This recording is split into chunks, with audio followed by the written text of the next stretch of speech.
çmimi i naftës, pa folur për rrezikun e luftës që edhe mund të zgjerohet më tej, i bëjnë që edhe vendimet ata t'i shtyjnë për në të ardhmen. Tani unë nuk e klikova lajmin, po lexova një lajm tani pas dite, lexova vetëm titullin, në Shqipëri po vinë turistët që nuk kanë shkuar në lindjen e mesme. Nuk e di se ndoshta të thellohem pas emisionit. Edhe kjo, gjithsesi dalim jashtë kuadrit të bisedës së sotshme. Ajo që unë do të thoja është që së pari nuk është thjesht çështje e reagimit të qeverive, por është edhe reagim e pjesëtarëve të tjerë të shoqërisë.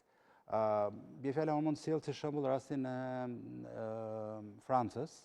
jo vetëm që shteti ka një mobilizim pra për të parë për cilat mund të jenë zgjidhje për të lehtësuar barrën që i takon konsumatorëve vendas, por dhe kompanitë janë plotësisht të angazhuara për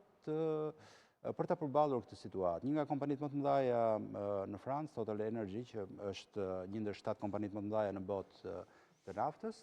dha premtimin dhe ka mbajtur që deri në fund të muajit do të ketë asnjë ndryshim të çmimit të naftës që ata tregtojnë në Francë. Ndërsa në Shqipëri pa u mbushur ai afati 30 ditor që zakonisht konsiderohet që kompanitë kanë rezerva të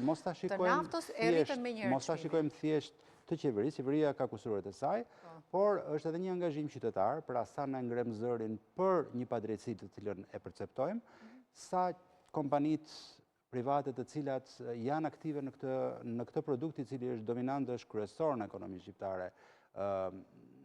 reagojnë ashtu siç duhet për çka po ndodh në treg, dhe pastaj patjetër duhet të shikojmë edhe cili është modeli më i përshtatshëm që edhe qeveria mund të ndjeki për të lehtësuar barrën fiskale. Pse kjo është e rëndësishme dhe për të ardhur ajo që ju thatë